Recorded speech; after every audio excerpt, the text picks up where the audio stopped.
اللهم إنا نستعينك ونستغفرك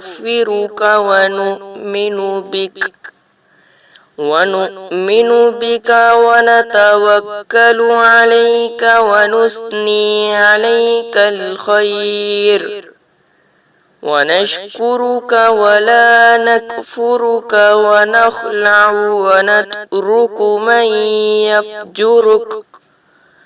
اللهم إياك نعبد ولك نصلي ونسجد وإليك نسعى ونحفد ونرجو رحمتك ونخشى عذابك إن عذابك بالكفار ملحق.